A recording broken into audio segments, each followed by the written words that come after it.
हम भारतवासी ना बहुत पैशनेट होते हैं। जितने पैशन से प्यार करते हैं उतने ही पैशन से नफरत भी करते हैं, और ये मैंने देख लिया। जय हिंद फ्रेंड्स, कैसे हैं आप सब लोग? मेरी तरफ से आप सबको एक प्यार भरा नमस्कार। आशा करती हूँ कि आप लोग ठीक ठाक होंगे। मैं ठीक नहीं हूँ, होंगी भी कैसे। मैं आपके प्यार की आदी थी, इसलिए जब नफरत मिली तो वो हजम नहीं हुई। थोड़ा रोई, थोड़ा बौखलाई, लेकिन फिर मैंने सोचा कि क्यों ना आप लोगों से बात करूं इस बारे में कि मेरा कसूर क्या था, क्यों इस तरह की नफरत का मुझे सामना करना पड़ा, क्यों ऐसे ऐसे इल्जाम मुझ पे लगाए आपने। देशद्रोही, पाकिस्तानी, पाकिस्तान की दलाल, ऐसी ऐसी बातें कही हैं आपने मुझसे। और गैरों की बातें ना चुभती नहीं है, उन्हें तो मैं सहन कर लेती हूँ।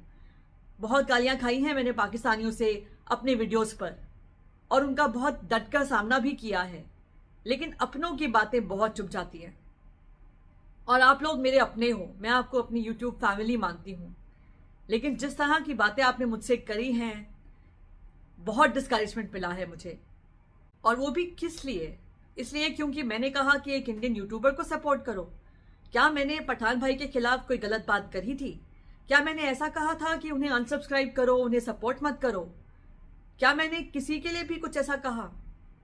बहुत सारे इंडियन यूट्यूबर्स, इंडियन जर्नलिस्ट हैं जो आज भी पाकिस्तान के साथ कोलैबोरेट कर रहे हैं, पहले भी कर रहे थे, जो मुझे सही नहीं लगता है।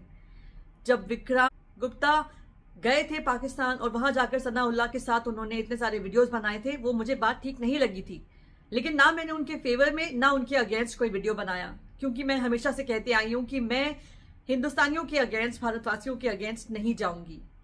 अगर वो कुछ कर रहे हैं, उन्हें ठीक लगता है वो करें, मुझे गलत लगता है, मेरी अपनी ओपिनियन है, लेकिन मैं वो अपनी ओपिनियन कोई ट्रोलिंग करके अपने यूट्यूबर्स, अपने फैमिली के सामने नहीं लाऊंगी।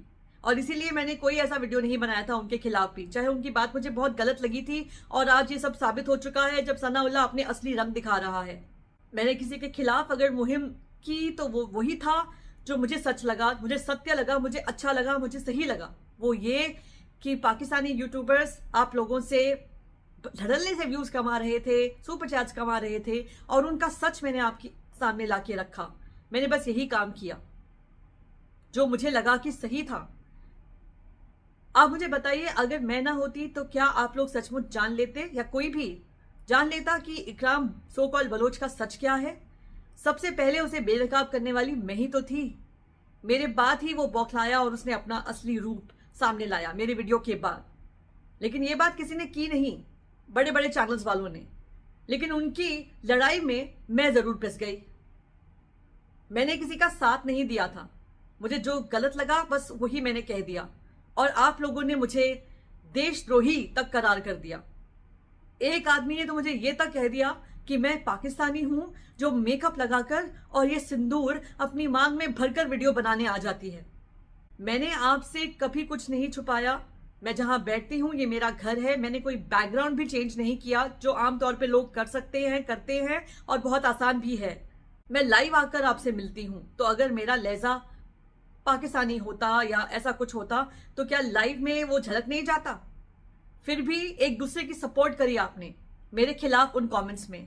हो सकता है कि उन कमेंट्स में सब हिंदुस्तानी नहीं थे, वो पाकिस्तानी, वो कॉल सेंटर्स वाले या जो भी थे, वो जो मुझे पहले भी ट्रोल करते आ रहे थे, उन्होंने बहती गंगा में हाथ धो लिए। उन्होंने भी सोचा चलो इसे इतना ट्रोल कर रहे हैं सब लोग, तो हम भी अपने इंडियन आईडी से इसे ट्रोल कर लेते हैं। और हाँ, मैं अफेक्ट तो हो रही थी, क्योंकि फिर मैंने उनका जवाब देना शुरू किया। जनरली जब ऐसा कुछ ट्रोलिंग मुझसे पाकिस्तानी करते थे तो मैं बहुत मजाक में उसको हैंडल कर लेती थी। लेकिन कल जब मुझे लगा कि मैं अब इसे ले नहीं पा रही हूं और भड़क रही हूं, तो इसीलिए मैंने कमेंट सेक्शन ऑफ कर दिया। लेकिन उसके बाद भी मेरे दूसरे वीडियोस में जाकर कमेंट्स मुझे आने लगे, क्योंकि आप लोगों ने तो ठान लिया था कि इसे छोड़ना नहीं है। सो ये था मेरा देशद्रोह या देश प्रेम, जो मैं आप लोगों को आगाह करती आ रही थी। जब मैंने आपको बताया कि कुछ लोगों ने दूसरे चैनल्स खोल लिए हैं, मैंने उन चैनल्स के नाम नहीं लिए ताकि आप लोग गलती से भी उसके पास चले ना जाएं।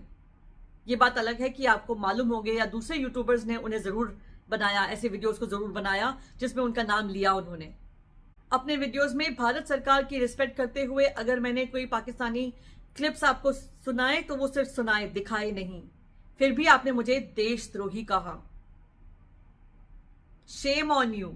आंटी, बुढ़ी, दादी, ये सब चलो मैं सहन कर लेती, लेकिन देशद्रोही ये कैसे सहन करूं? हाँ, मैं एनआरआई हूं, लेकिन क्या एनआरआई का मतलब नॉन इंडियन होता है या नॉन रेजिडेंट इंडियन होता है? आप खुद ही सोचिए। मैं परमानेंट रेजिडेंट नहीं हूं यहाँ की। 1 साल, 2 साल, कुछ सालों में मुझे इंडिया वापस आना ही है, क्योंकि यहाँ की परमानेंट सिटीजनशिप नहीं मिल सकती है किसी को भी। और ऐसे कितने सारे फॉरेन सर्विसेज में होने वाले लोग हैं जो एम्बेसीज में काम करते हैं, क्या वो नॉन इंडियन हो जाते हैं क्योंकि वो बाहर रहते हैं? बल्कि हमारी जितनी भी सेविंग है वो तो इंडिया में जाती है रेमिटेंस के रूप में। इसका मतलब हम जितना पैसा इंडिया को दे रहे हैं वो शायद हमारे टैक्स से भी, जो हम इंडिया में रहकर टैक्स भरते हैं उससे कहीं ज्यादा है। आपने ना सिर्फ मेरे देश प्रेम को क्वेश्चन किया, मेरी आइडेंटिटी को क्वेश्चन किया, बल्कि जब मैंने आपको कहा था कि मेरा सिंदूर मेरी स्पिरिचुअल आइडेंटिटी है, आपने मेरे स्पिरिचुअल आइडेंटिटी को भी क्वेश्चन कर दिया। मुझे बुरा जरूर लगा, बहुत बुरा लगा, दिल बहुत दुखा मेरा, आंसू भी आए, लेकिन मैं अपने आंसुओं को अपनी ढाल, अपना शस्त्र मानती हूं, मैं उसे कमजोरी नहीं मानती।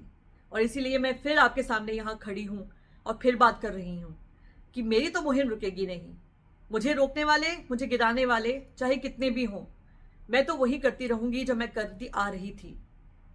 क्रिकेट से प्यार है, क्रिकेट के वीडियोस बनाती हूं, और देश से प्यार है, इसीलिए उन यूट्यूबर्स को आपके सामने बेनकाब करती हूं जो एक चोगा ओढ़कर आपके सामने आए हैं। आपको आगाह करती हूं कि आप कहां गलत हो रहे हैं, और ये काम मैं अब भी करती रहूंगी।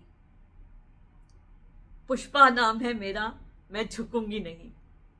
चाहे आप मुझे मेरे आइडेंटिटी बताने पर ये कहें कि मैं हिंदू काट नहीं कर रही हूं, या कभी कहें कि मैं तो झूठ बोल रही हूं और मांग में सिंदूर भर के एक्टिंग करके आपके सामने आ रही हूं, फिर भी जो सच होगा मैं वो आपके सामने जरूर शो करूंगी। और हाँ, जिन लोगों की भी सपोर्ट मुझे हासिल है उन लोगों की मैं तहे दिल से शुक्रगुजार हूँ। मैं बहुत थैंकफुल हूँ उन लोगों के लिए, क्योंकि एक्चुअली मैं इस यूट्यूब पर कोई पैसे वैसे के लिए नहीं हूँ। मुझे ऐसा नहीं लगता है कि मुझे पैसे की इतनी ज़रूरत है कि मैं ये काम करूँ। मैं इसे इसलिए कर रही थी क्योंकि मुझे अच्छा लगता था, और आप लोगों की सपोर्ट पाना भी मुझे बहुत अच्छा लगता था। आप लोगों की कमेंट्स, आप लोगों की प्रशंसा, आप लोगों की दुआओं की वजह से मैं इस प्लेटफॉर्म पे थी। उन कमेंट्स का मुझे इंतजार रहता था जो मेरे वीडियो के बाद मुझे मिलते थे। अगर मुझे वो कमेंट्स अब नहीं मिलेंगे, जिस तरह का हेट मुझे मिला है वैसा मिलेगा, तो भी सर आंखों पर। अगर आपका प्यार सर आंखों पर है तो नफरत भी सर आंखों पर मैं अपना काम ऐसे ही करती रहूंगी। मैं बस यही आपसे कहना चाह रही थी। आई होप दैट आप लोगों को मेरी क्षमा स्वीकार हो जो मैंने आपसे मांगी है। आई होप कि आप लोगों को रियलाइज हो कि मेरा कुछ ऐसा कसूर नहीं था। आई होप कि अब आप लोग मुझे देशद्रोही ना माने और ऐसी बातें करने से थोड़ा सा रिफ्रेन करें अगले वीडियोस में, अगर मेरी कोई बात आपको खराब भी लगी तो। बाकी आपको पूरी आज़ादी है। मैंने हमेशा कहा है कि आप जितना मर्जी मुझे फीडबैक दें, मैं उसे सराखों पर लेती हूँ। मैं लाइव आती हूँ, आप मुझसे बात कर सकते हैं। अगर आपको कोई भी कुछ क्वेश्चन पूछना हो, बहुत लोग पूछते आते हैं। मैंने कुछ नहीं छुपाया है आज तक, ना मैं आगे भी छुपाऊंगी। मैं जम्मू से हूँ, ये भी सच है, किसी ने तो उस पर भी क्वेश्चन किया था। बाकी ये वीडियो मैंने अपनी सच्चाई आपके सामने लाने के लिए नहीं रखा, बल्कि इसलिए रखा ताकि आपको बता पाऊं कि मैं फिर भी नहीं टूटूंगी। मैं बढ़ती जाऊंगी, मैं वही काम करूंगी जो मुझे सही लगता है, जिसका मार्गदर्शन मुझे मेरे भगवान से मिलता है। मैंने आपको पहले भी दिखाया था, अब भी दिखा रही हूँ। ये पीछे जो एक आप देख रहे हैं ब्राउन कलर का कैबिनेट है, वो मेरा मंदिर है जो मैंने अपने घर में बनाया है। मैं उसकी तरफ इशारा पहले भी कर रही थी। वहां मैंने हनुमान जी, शिव जी, उनकी फोटोज और मूर्तियां लगाई हुई हैं। वहां मैं रोज जोत चलाती हूँ। वही है मेरा मार्गदर्शन। मेरे हर वीडियो में मैं अपने साथ उन्हें रखती हूँ, अपने पीछे रखती हूँ। मैं हिंदू कार्ड नहीं प्ले कर रही, मैं फिर से कह रही हूँ। मैं सिर्फ ये कह रही हूँ कि मुझे मेरा भगवान पे बहुत भरोसा है, और मैं जानती हूँ कि उन्होंने मुझे मार्गदर्शन दिया है इस राह पे चलने का, और मैं इस राह को फॉलो करती रहूंगी। बस यही कहना चाहती थी मैं आज आपसे। वीडियो को लाइक कीजिए, चैनल को सब्सक्राइब कीजिए अगर आपको सही लगे तो, और मैं आपके साथ ऐसे ही जुड़ी रहूंगी। Thank you so much for watching everybody. Have a great day. Bye bye.